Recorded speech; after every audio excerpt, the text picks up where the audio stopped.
3 कानून आज नहीं तो कल रद्द तो होंगे ही होंगे। ये कानून तो मर गए हैं, बस प्रधानमंत्री अब इसे मूंछ का सवाल बना के इनका डेथ सर्टिफिकेट अभी हमें नहीं दे रहे हैं, वो भी मिल जाएगा। जितना लंबा चलेगा उतना सरकार के लिए महंगा सौदा होगा। पता नहीं क्यों मोदी जी को महंगा सौदा पसंद है, कोई बात नहीं। सर आप कह रहे हैं कि कानून तो मर चुके हैं, या आप कह रहे हैं पर सरकार तो नहीं मान रही ना इस बात। कृषि मंत्री ने परसों ही कहा सरकार भी जब कैमरा ऑफ हो जाता है, सरकार वाले भी हाथ जोड़ के कहते हैं भाई ये कानून तो ख़त्म हो लिया, अब तुम पिंड छोड़ो हमारा। लेकिन सच हमने कहा भाई छोड़ देंगे, लेकिन आप ज़रा लिख के तो दे दो ना कि ख़त्म हो गए, नहीं तो कैमरे के सामने कुछ और बोलते हो, पीछे से कुछ और बोलते हो। सच ये है कि इस देश के किसान ने तो इन कानूनों को रद्द कर दिया है, संसद ने पास किया और सड़क पे फेल हो गए हैं कानून। अब तो किसान इन्हें ख़त्म करवा के ही मानेगा, और यही नहीं एमएसपी पे भी कानूनी अधिकार लेकर ही मानेगा। योगेंद्र जी, एक मुकेश नामक एक व्यक्ति ने किसानों पे आरोप लगाया है कि उसको जिंदा जलाया गया किसानों ने टिकरी बॉर्डर। उस व्यक्ति ने आरोप नहीं लगाया भाई, वो तुम बेचारा आप है नहीं इस दुनिया में। जो वहाँ पे टिकरी बॉर्डर का जो इंसिडेंट है वो ये है कि उस व्यक्ति ने अपनी पारिवारिक परिस्थिति से जो भी है उसने आत्महत्या की। एक बाकायदा वीडियो है जिसमें वो कह रहा है कि उसको परिवार से क्या क्या समस्या है। खैर मैं उसमें नहीं जाना चाहता, लेकिन सच्चाई ये है कि हमारे किसान साथियों ने पेट्रोल से जलते हुए उस आदमी के ऊपर कंबल डाला, मिट्टी डाली, उसे बुझाया, अपनी जान पे खेल के हमारे साथियों ने उस आग को बुझाया। मैं चाहता हूं कि इस देश का मीडिया इस सच्चाई को दिखाए, क्योंकि इसके प्रमाण हैं, क्योंकि इसका वीडियो है, उसके बाद वो आदमी उनसे बात कर रहा है, तो इस सच्चाई को करें। दुर्भाग्यवश सरकार ने सोचा है कि जिस किसान आंदोलन को वो सड़क पे नहीं हरा सकी, जिस किसानों के आत्मबल को ये सरकार न धूप से न बारिश से तोड़ पाई, उसको अब बदनामी से और कैमरा से तोड़ने की कोशिश कर रही है। ये सफल नहीं होगा। सर आपको नहीं लगता कि अब घटना स्थल में तब्दील हो रहे हैं? मैं समझता हूँ कि इस धरना स्थल पे पहले दिन से बहुत शानदार घटनाएं होती रही हैं। दिक्कत ये है कि तमाम घटनाओं को नोटिस नहीं किया जाता, और आज सरकार के एजेंडा के चलते हुए कुछ घटनाओं को उछालने की कोशिश हो रही है। और ये पहली बार नहीं है, 26 जनवरी को भी हमने देखा और इसी गाजीपुर ने उसका जवाब दिया था। तो किसान आंदोलन तमाम ऐसी घटनाओं को देखते हुए, इन पे नियंत्रण करते हुए और आंदोलन आगे बढ़ रहा है। इन धरना स्थल पे जो घटनाएं, जो शानदार घटनाएं होती हैं, वो भी अगर मीडिया देखने लगे तो मैं समझता हूँ कि स्टोरी बदल जाएगी। सर जैसे कृषि मंत्री का बयान आया कि वार्ता तो हम आधी रात में करने के लिए तैयार है, पर कानून वापस नहीं होंगे। आधी रात को बात करने को तैयार हैं, बशर्ते किसान अपनी आधी मांग छोड़ दें, यानी कि कानूनों की बात करना छोड़ दें। कृषि मंत्री जी, इतनी कच्ची गोली हम नहीं खेले हुए। आधी रात नहीं, आप दिन के टाइम बात करो, लेकिन बात उस पे करो जो हमारे मुद्दे हैं। बात को गोली देने की कोशिश ना करो। सर आपको नहीं लगता, आप तो बहुत बुद्धिजीवी आदमी में गिनती होती है, अब कोई बीच का रास्ता निकाल लेना चाहिए? 7 महीने होने वाले आंदोलन। किसान पहले दिन से बातचीत को तैयार हैं। हमने एमएसपी के सवाल पे कहा है कि एमएसपी हमें चाहिए, फार्मूला आप बता दो, बीच का रास्ता निकाल लेंगे। लेकिन ये जो ज़बरदस्ती के कानून हैं, उसमें बीच का रास्ता क्या होगा? आप ही बताइए। मैं नियम बना दूं कि सब पत्रकारों को सुबह घर से निकलने से पहले थाने में रिपोर्टिंग करके आनी होगी, तो आप कहेंगे इसको बंद करो। मैं कहूँगा चलो बीच का रास्ता निकाल लेते हैं, सोमवार, बुधवार और शुक्रवार को थाने चले जाना। आप कहोगे नहीं, ये कौन सा बीच का रास्ता हुआ भाई, बंद करो ये बदमाशी, है ना? तो कुछ चीज़ों में बीच का रास्ता नहीं होता। सर सबसे ज़्यादा टारगेट इस पूरे आंदोलन में सरकार ने आपको किया है, क्या वजह है? कुछ तो ठीक काम कर रहा हूँगा। काफ़ी है ना। जब अमित शाह जी फ़ोन करके राज्यपाल जी को बोलते हैं कि इस डेलीगेशन में किसी भी किसान को ले आओ, किसी पार्टी के आदमी के ले आओ, योगेंद्र यादव को ना लेके आओ।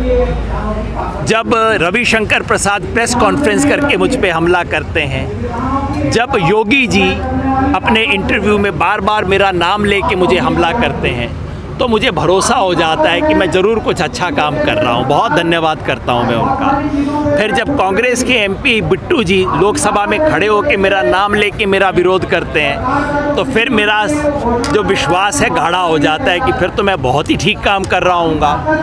और उसके बाद जब खालिस्तानी लोग और दीप सिद्धू वीडियो बना के मुझ पे हमला करते हैं तो फिर मुझे लगता है अब सब कुछ एकदम ठीक ठाक है। अगर आरएसएस भी परेशान है, बीजेपी भी परेशान है, कांग्रेस भी परेशान है और खालिस्तानी भी परेशान है, इसका मतलब मैं सच के रास्ते पे। लेकिन सर सरकार तो कहती है कि योगेंद्र यादव तो हर आंदोलन में पहुंच जाते हैं, यही तो आंदोलन देवी। मुझे बहुत अच्छा लगा कि प्रधानमंत्री जी ने इस सच को मान लिया। मैं समझता हूँ कि ये तो बहुत बड़ा मेडल है, 26 जनवरी को नहीं मिला कोई बात नहीं, मेडल है। मैं धन्यवाद करता हूँ प्रधानमंत्री का। प्रधानमंत्री जी सच कहते हो, आंदोलन जीवी है। जहाँ आप झूठा काम करोगे उसका विरोध करेंगे, जहाँ अन्याय होगे उसका विरोध करेंगे। और अगर आपको लगता है कि हर अन्याय का विरोध करने में मैं खड़ा होता हूँ, बहुत बहुत धन्यवाद। मैं इससे ज़्यादा और क्या कहूँ। योगेंद्र जी, किसान पहले कह रहे थे कि हम किसान कानून जो आए हैं इनको हटाने आए हैं, अब कह रहे हैं कि हम तो सरकार को हटा देंगे, उसमें भी बीजेपी स्पेशली।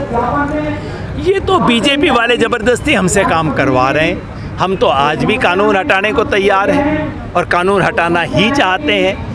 कल को ये कानून हटा दें, एमएसपी की गारंटी दे दें, परसों हम तंबू उखाड़ना शुरू कर देंगे, अपने घर जाएंगे। तो यहाँ बैठने का शौक थोड़ी है हमारे को। इस पूरे किसान आंदोलन में दो बड़े निशाने पर हैं किसानों के, एक तो अडानी और एक अंबानी, जबकि उद्योगपति तो शुरू से रहे हमारे देश में। इनको निशाना क्यों बनाया जा रहा ज़्यादा? क्योंकि ये कानून इन्हीं के इशारे पे बने हैं, क्योंकि ये कानून अडानी और अंबानी का भला करने के लिए बने हैं, क्योंकि ये कृषि की स्टोरेज का सबसे बड़ा काम देश में कौन करता है? अडानी।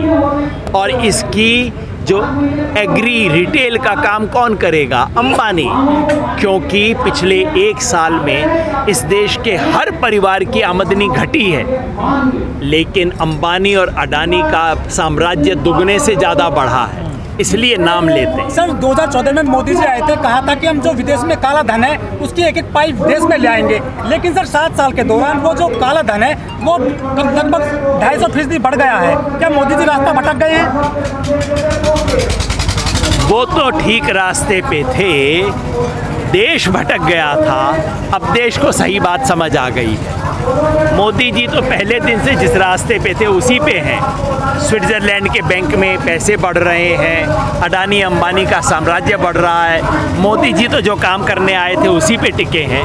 जनता बहक गई थी, अब जनता को समझ आने लग गया, जनता की आंखें भी खुलनी शुरू हो गई है। मेरे को मोदी जी के चरित्र से कोई मतलब नहीं है, मुझे तो जनता के चरित्र से मतलब हरियाणा है। के लोग कह रहे हैं कि अब बस बहुत हो गया, अब रास्ता खाली कर दीजिए, ऐसी भी तो खबरें आ रही हैं। हरियाणा के लोग कह रहे हैं बहुत हो गया खट्टर जी, अब ये झूठे इनॉग्रेशन रोज रोज करना बंद कर दीजिए, किसानों को भड़काने के काम रोज रोज बंद कर दीजिए। वो कहते हैं कि कितनी फजीहत करवाओगे, आप इतना तो बंद कर दो। सर आपको नहीं लगता जिस प्रकार से हरियाणा में जो स्थिति बनी हुई है, कहीं ना कहीं वो टकराव की स्थिति बनी हुई है?